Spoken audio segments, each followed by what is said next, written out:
Hello मेरे प्यारे विद्यार्थियों, कैसे हैं आप सभी का मैं स्वागत करता हूं जीके विद स्टडी वाला में।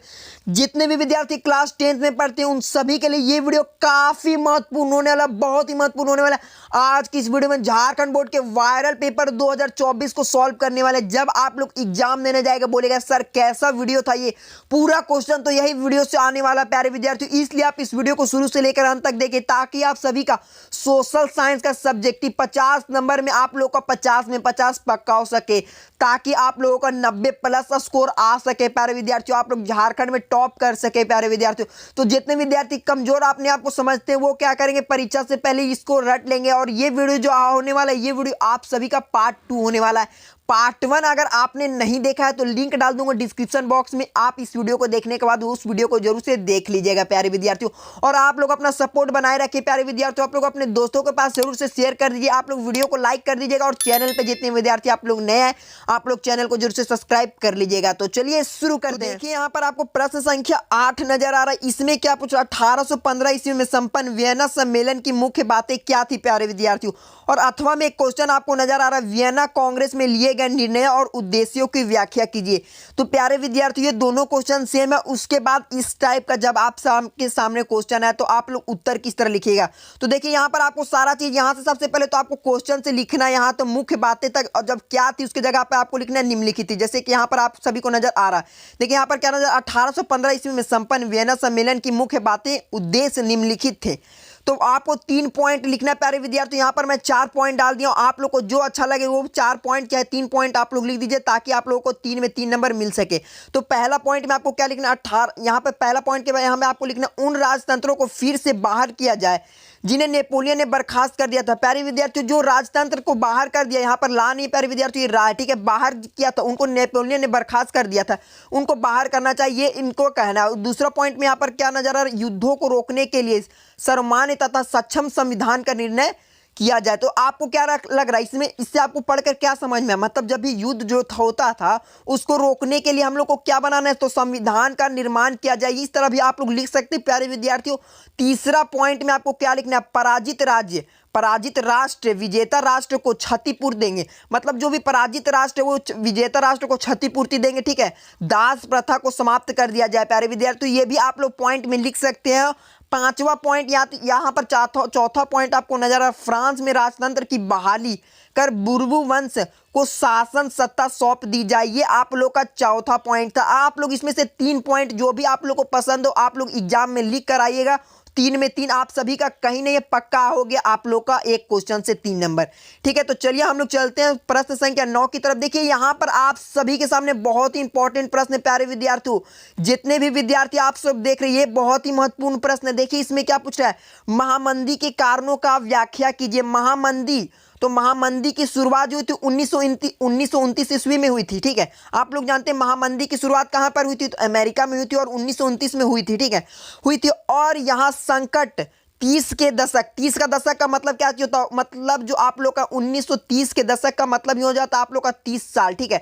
तो 30 के दशक के मध्य तक बना रहा, ये आपको पता चल गया। उसके बाद यहां पर नजर आ रही यह 2 महायुद्धों के बीच का समय था। आप लोग जानते हैं ये 2 महायुद्धों का भी समय के बीच का था। पॉइंट में आप लोग को लिखना है, ठीक है। उसके बाद देखिए सारा क्वेश्चन को आप लोग पॉइंट बाइज पॉइंट लिखकर आइए प्यारे विद्यार्थियों।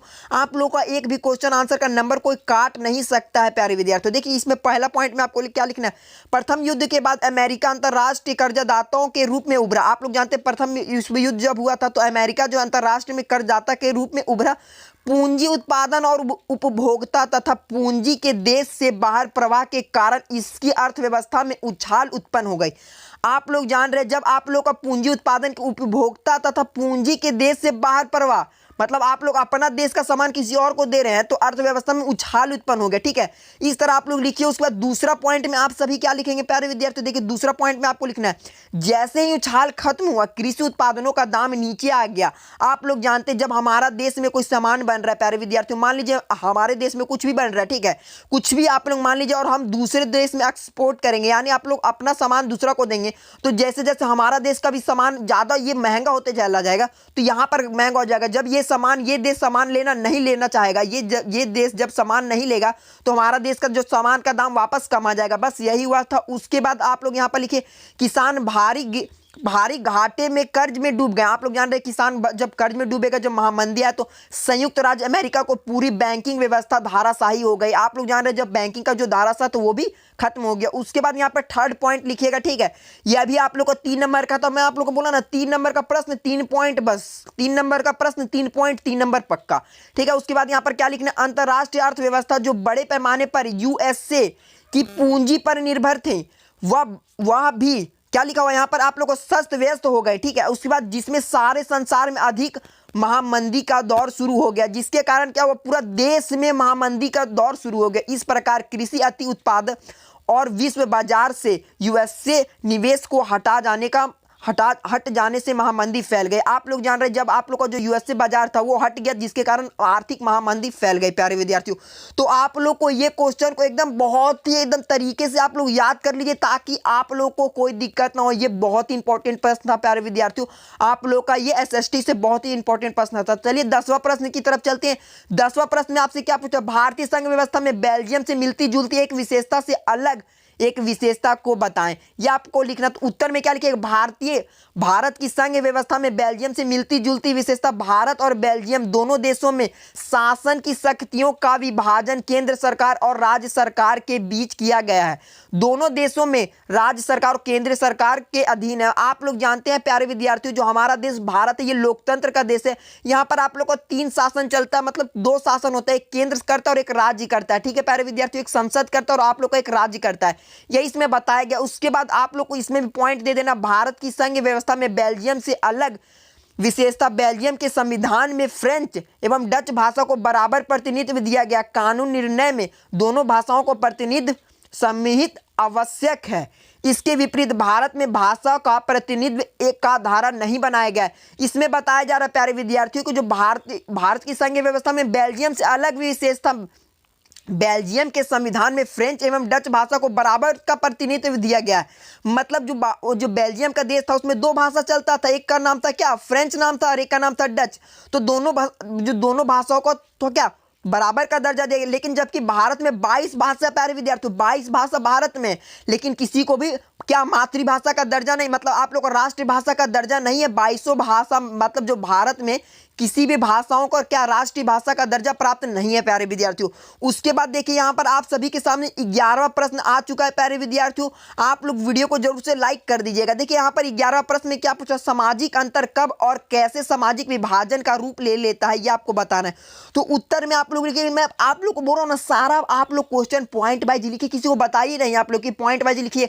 पॉइंट वाइज लिखने के बाद देखिएगा ना प्यारे विद्यार्थियों, आप लोग एग्जाम देकर आइएगा, जब जिस दिन रिजल्ट आएगा उस दिन आप लोग घर में पहले ही मिठाई बंटवा दीजिएगा, अरे मेरा तो 90% प्लस है, क्योंकि मैं पॉइंट वाइज लिखा हूं। पॉइंट वाइज लिखने से एग्जामिनर एक भी नंबर काटता नहीं और अच्छा से पढ़ता भी नहीं, देखना। और आप लोग बस खूबसूरत राइटिंग में लिखिएगा। उसके बाद देखिए यहां पर क्या नजर आ रहा है, जब एक सामाजिक अंतर दूसरे अन्य अंतरों से ऊपर और बड़ा हो जाता है तो वह सामाजिक विभाजन का रूप ले लेता है। क्या, जब एक सामाजिक अंतर दूसरे अन्य अंतरों से ऊपर और बड़ा हो जाता है तो वह सामाजिक विभाजन का रूप ले लेता है। कितना आसान प्रश्न है प्यारे विद्यार्थियों, 3 नंबर दिलाया गया इस तरह का प्रश्न प्यारे विद्यार्थियों। उसके बाद देखिए यहाँ पर क्या नजर है, अमेरिका में श्वेत तथा अश्वेत नागरिकों के बीच अनेक अंतर है, जैसे अश्वेत गरीब है, बेघर है तथा सामाजिक उत्पीड़न का शिकार है। तथा तीसरा पॉइंट में आपको क्या लिखना है, इन सभी अंतरों में नस्लीय भेदभाव सबसे बड़ा अंतर है। उसके बाद क्या लिखना है आपको, अतः नस्लीय भेदभाव को अमेरिका में सामाजिक विभाजन का रूप ले लिया गया। जैसे कि प्यारे विद्यार्थियों अब मैं आप लोग को बहुत ही अच्छे तरीके से समझाने वाला हूं, तो आप लोग सारा नजर यहां पर स्क्रीन पर रखिएगा। देखिए यहां पर आपको क्या बताया जा रहा है, देखिए यहां पर आप लोगों नस्ल का मतलब क्या होता है। जैसे हमारा जो कोई देश है अमेरिका में क्या होता था, पहले का बता रहा हूं मैं, नेल्सन मंडेला, आप लोग इंग्लिश में कहानी पढ़ेंगे, श्वेत और अश्वेत, मतलब गोरा लोगों को ना ज्यादा अच्छा सुविधा मिलता था और काला लोगों को क्या सुविधा नहीं मिलता था, यही है आप लोग का, ठीक है। यहाँ पर जो भी सफेद लोग था उन लोगों को, जो भी जिनका चेहरा जो सफेद था उनको मतलब ज्यादा काम करने की जरूरत नहीं है, लेकिन काले लोगों को भेदभाव किया जाता था। यही नस्ल का भेदभाव था प्यारे विद्यार्थियों, जिसको खत्म करने का इसी को तो हम लोग क्या कहते हैं, सामाजिक असमानता कहते हैं। आप लोग जानते हैं, गांव घर में जानते होंगे तो बोलता होगा वो नीचा जाति का, उसके साथ मत रहो, यही सब तो आप लोग का सामाजिक विभाजन है, ठीक है प्यारे विद्यार्थियों। इस तरह से आप लोग लिख सकते हैं। देखिए 12वां प्रश्न आप सभी के सामने, ये प्रश्न तो आप सभी का एग्जाम में छप चुका है, इसके अलावा कोई प्रश्न नहीं आने वाला है। ये वाला 12वां प्रश्न। देखिए इसमें क्या नजर आ रहा है, प्रश्न संख्या 12, पहाड़ी क्षेत्रों में मृदा अपरदन को रोकने के लिए क्या कदम उठाए जाना चाहिए, ये आपको बताना। मतलब जो आप लोग का पहाड़ी क्षेत्र उसमें मृदा का अपरदन हो रहा है, मृदा का क्षति हो रहा है, मृदा कम रही है, क्यों कम रही है, तो आपको लिखना है। तो मैं आप लोग को हमेशा से बताऊं, देखिए क्या लिखना है, निम्नलिखित या निम्नलिखित आप लोग को लिखने बोला तो आप लोग निम्नलिखित कदम उठाने जाने चाहिए। इस तरह करके लिखिएगा और 4 पॉइंट लिख दीजिए, 4 नंबर का। 3 नंबर तो आप लोग का पक्का हो गया। देखिए आपको क्या लिखना है, सीढ़ीनुमा कृषि, मतलब आप लोग यहां पर लिख सकते हैं सीढ़ीदार कृषि अपनानी चाहिए। बस ये आप लोग लिख दीजिए, सीढ़ीदार कृषि अपनानी चाहिए। एक पॉइंट आप लोग का बन गया, एक पॉइंट हो गया। दूसरा पॉइंट में क्या लिखेंगे, खेत के चारों ओर घास या छोटे पौधे उगाने चाहिए। तो घास उगाने से क्या होगा प्यारे विद्यार्थियों, मैं आप लोग को समझाता हूं, ठीक है। देखिए मान लीजिए मेरा जमीन है, खेत है, मैं यहाँ पर घास उगा रहा हूँ, ठीक है, घास उगा दी, ऐसा करके घास उगा दिया, तो मट्टी क्या होगा, घास के अंदर रह जाएगा, जिसके कारण क्या होगा, मट्टी हवा चलेगा तो उड़ के नहीं जाएगा। गांव का भाषा में बोले तो उड़िया के नहीं जाएगा। ये आप लोग का बात हो गया एक प्रकार से, ठीक है। उसके बाद देखिए यहाँ पर आपको थर्ड पॉइंट में क्या लिखना है, देखिए पहाड़ी भागों में पशुओं की चराई पर रोक लगाना है। अब मान लीजिए आप घास लगा दिया, मैं घास लगाया यहाँ पर, मैं घास लगा दिया मट्टी को रोकने के लिए। अब यहाँ से पशु आएगा, कोई जानवर इसको खा जाएगा, तो यहाँ से फिर घास जब खा जाएगा तो मट्टी को क्या होगा, फिर हवा चलेगा, फिर मट्टी उड़ के चला जाएगा।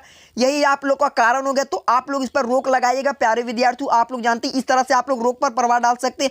चौथा पॉइंट में आप लोगों को क्या लिखना है, पर्वतीय ढालों पर बांध बनाकर जल प्रवाह को रोकने का प्रयास करना चाहिए।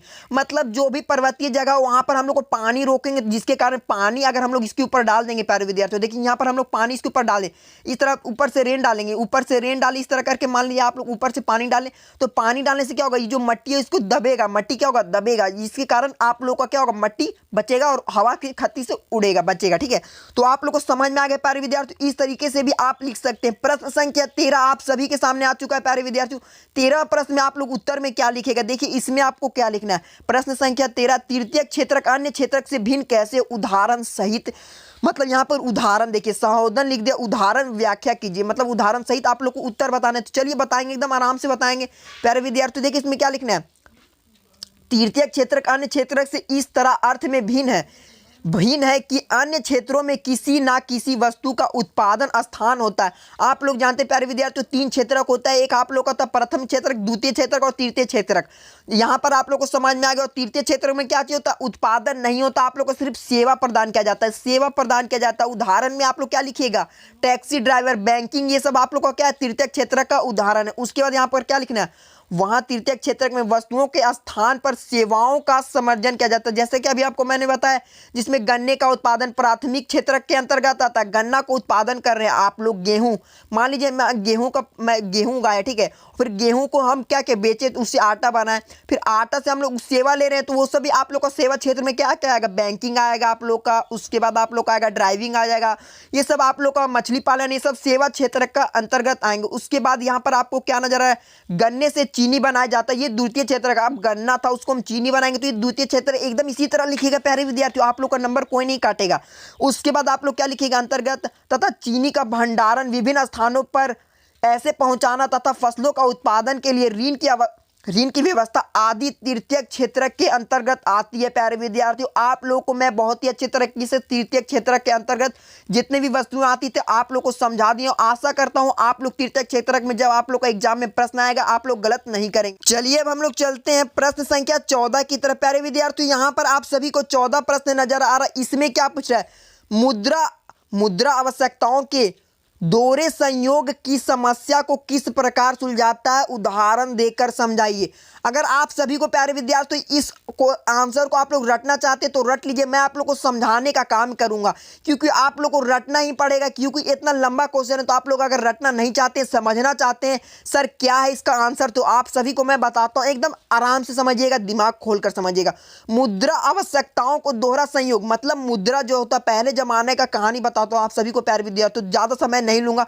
यहां पर आप लोग समझिए, एक वस्तु मैंने उगाया, यहां पर मैं चावल उगाता हूं, ठीक है प्यारे विद्यार्थियों, मैं चावल उगाता हूं और कोई व्यक्ति है जो गेहूं उगाता है। अब मुझको गेहूं चाहिए तो मैं क्या करता था, अपना वाला चावल उसको देता था और उसका वाला गेहूं क्या करता था, अपने आप रख लेता था।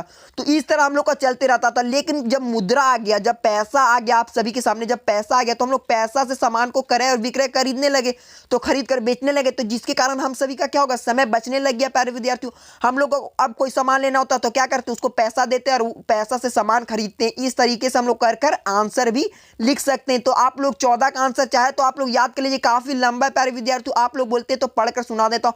यहां पर आप लोग लिखेगा वस्तु विनिमय प्रणाली के अंतर्गत एक वस्तु के मूल्य को भुगतान दूसरे वस्तु के रूप में किया जाता था। पहले का बता रहा हूं, जैसा कि आप सभी को मैं बता भी चुका हूं प्यारे विद्यार्थी। उसके बाद यहां पर लिखिए, इसके लिए आवश्यकताओं दोहरे संयोग का होना आवश्यक था। बार बार हम लोग सामान खरीदते थे, तो बार बार अब हमको सामान लेना था कपड़ा, तो कपड़ा लेने के लिए हम लोग क्या करते थे, अपना वाला उसको सामान दी, वो उसका सामान अपने लिए, उसका सामान अपना उसको दिया, हम अपना सामान लिए। तो इसके कारण हम लोग को दोहरा संयोग हो जाता था प्यारे विद्यार्थियों। तो आप लोग इसको लिख सकते हैं, अपने भाषा में भी लिख सकते हैं प्यारे विद्यार्थियों। आप सभी को समझ में आ गया होगा ये वाला आंसर, चाहे तो आप लोग लिख सकते हैं। एकदम सटीक आंसर ये भी है प्यारे विद्यार्थियों। 15वां प्रश्न में देखिए, यहां पर आप लोगों को थोड़ा सा और इसको भी लिख दीजिएगा, ठीक है। उसके बाद 15 प्रश्न में की ओर आ चुके हैं। आप लोग कॉपी में सारा क्वेश्चन आंसर नोट करते चलिएगा, ताकि इससे बाहर आप लोग का एक भी क्वेश्चन आंसर ना आ सके। 15 प्रश्न आप सभी के सामने 5 नंबर का प्रश्न प्यारे विद्यार्थी, बोला था ना 5 नंबर का प्रश्न, 5 आप लोग बिंदु डालिए, 5 नंबर उठाइए। उसके बाद देखिए यहां पर आपको क्या नजर आया, 15वां प्रश्न, मुद्रण संस्कृति ने भारत में राष्ट्रवाद के विकास में क्या मदद की, आपको बताना। मुद्रण संस्कृति ने भारत में राष्ट्रवाद के विकास में निम्नलिखित प्रकार से मदद की। पॉइंट नंबर 1, पत्रिकाओं में अंग्रेजों शासनों को आलोचना की गई, इससे आम जनता को औपनिवेशिक शासन की बुराइयां एवं शोषण का पता चल गया। ये आप लोग लिखिएगा। उसके बाद दूसरा पॉइंट में आप लोग क्या लिखिएगा, कहानियों कविता आदि के द्वारा भारतीय जनता में राष्ट्र की भावना को जागरूक करने का प्रयास किया गया। मतलब आप लोग का कहानी और कविता से हम लोग को क्या हुआ, तो मतलब भारतीय जनता के राष्ट्र में क्या भावना जागृत करने का प्रयास किया गया प्यारे विद्यार्थियों, ठीक है। उसके बाद आप लोग तीसरा पॉइंट में क्या लिख लेगा, राष्ट्रवादी अखबारों ने क्रांतिकारी विचारों को जनता के बीच फैलाया। राष्ट्रवादी विचारधारा को क्या हम लोग अखबार से जनता की तरफ कहां फैला दिए, जनता की तरफ पहुंचाएं, ताकि जनता को पता चल सके। उसके बाद आप लोग क्या लिखिएगा, चौथा पॉइंट में आप लोग लिखिएगा, देखिए इसमें क्या लिखा है, कार्टूनों के प्रशासन के माध्यम से अंग्रेजी शासनों एवं संस्कृति के विकृत रूप को जनता के सामने लाने का प्रयास किया गया। ये आप लोग लिखिएगा। 5वां पॉइंट में आप लोग क्या लिख लेगा, मुद्रण संस्कृति के कारण सामान्य जनता शिक्षित एवं जागरूक हुई। मुद्रण संस्कृति के कारण क्या हुआ प्यारे विद्यार्थियों, आप लोग जानते हैं मुद्रण संस्कृति जब आया तो क्या हुआ, जनता लोग जागरूक होने लगी, किताबों के माध्यम से पढ़ने लगी तो जागरूक होंगे। वह समाज सुधारकों, नेताओं एवं राष्ट्रवादी को विचारों से अवगत होने लगी। इससे आम जनता में राष्ट्रवाद की विकास हुआ। ये आप लोग लिख सकते हैं। 16 प्रश्न में आप लोग क्या लिखेगा प्यारे विद्यार्थियों, देखिए 16 प्रश्न आप सभी के सामने, इसमें क्या पूछ रहा है, लोकतंत्र को सबसे बेहतर शासन क्यों कहा गया, कारण बताइए। अथवा यहां लिखेगा किन किन, एक और क्वेश्चन यही सेम टू सेम आंसर होगा, किन किन कारणों से लोकतंत्र को अन्य शासन से बेहतर बताया गया। तो आप लोग 5 पॉइंट लिखिए, लोकतंत्र का शासन प्रणाली से बेहतर बताया गया क्योंकि इस शासन व्यवस्था में कुछ ऐसे गुण पाए जाते हैं जो अन्य शासन व्यवस्था में नहीं पाए जाते। प्यारे विद्यार्थियों आप लोग जानते हैं लोकतंत्र क्या होता है, लोकतंत्र का मतलब क्या चाहते हो, जो लोगों के द्वारा शासन बनाया गया उसी को तो लोकतंत्र कहते हैं, ठीक है। जैसे हमारा भारत देश में चल रहा है, तो पॉइंट नंबर 1 में आप लोग क्या लिखिएगा, जनता पर आधारित शासन। उसके बाद आप लोग इस तरह ये वाला जो लाइन है प्यारे विद्यार्थी, ये आप लोग ब्लैक पेन से लिखेगा।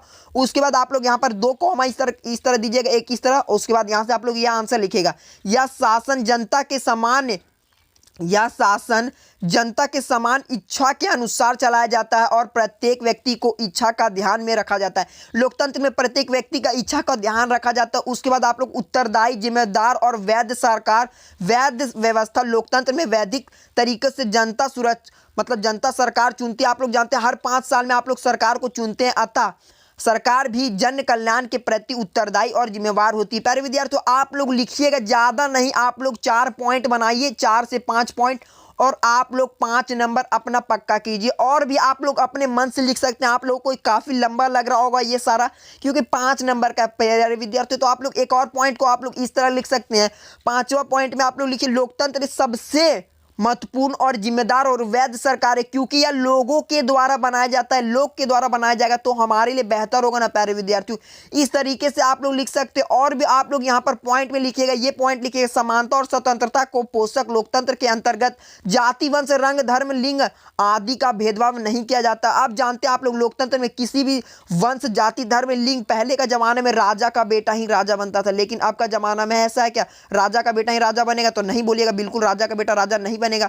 जो राजा वही बनेगा जो हकदार होगा। ये आप लोग लोकतंत्र के अनुसार सभी नागरिकों को अपने विचार, भाषण, सभा आदि करने का छूट दी जाती है। आप लोग जानते हैं प्यारे विद्यार्थियों, सभी व्यक्तियों को समान माना गया लोकतंत्र में। उसके बाद देखिए चौथा पॉइंट में आप लोग लिखिएगा व्यक्ति की गरिमा में वृद्धि। इनमें सभी नागरिकों को समान माना जाता है। सभी व्यक्तियों के गरिमा के साथ जाति उससे या दृष्टि से नहीं देखा जाता, मतलब आप लोगों को नीचा ऊंचा जाति से नहीं देखा जाता, ठीक है।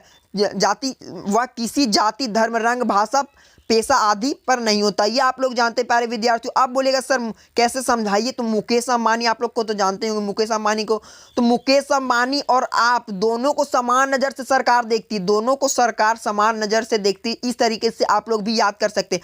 पांचवा पॉइंट में आप लोग ये वाला पॉइंट आप लोग लिख लीजिएगा, आप लोग को अच्छे तरीके से समझा दियो। पांचवा पॉइंट आप लोग लिख दीजिएगा, अगर सारा को बताऊंगा तो काफी वीडियो लंबा हो जाएगा प्यारे विद्यार्थियों। देखिए 17वां प्रश्न की तरफ आ चुके। 17वां प्रश्न में ये प्रश्न आप लोग का एक एग्जाम में जरूर रहने वाला है। ये प्रश्न आप सभी इसको ब्लैक पेन से लिखिए और एकदम तरीके के साथ लिखिए। इसमें क्या लिखा, भारत में गेहूं की खेती के लिए उपयुक्त भौगोलिक परिस्थितियों और उत्पादन वितरण का वर्णन करें। मतलब भारत में जो हम लोग गेहूं का खेती करते हैं उसके लिए आप लोग को भौगोलिक परिस्थितियों को बताना है, तो आप लोग निम्नलिखित से लिखिएगा। उसके बाद पॉइंट नंबर 1 में लिखिएगा तापमान। गेहूं एक क्या सुतोष्ण कटिबंधीय फसल है, गेहूं एक सुतोष्ण कटिबंधीय फसल है, इसके लिए 20 सेंटीमीटर तापमान होना आवश्यक है। ये पहला पॉइंट में लिखिएगा। उसके बाद दूसरा पॉइंट में लिखिएगा वर्षा।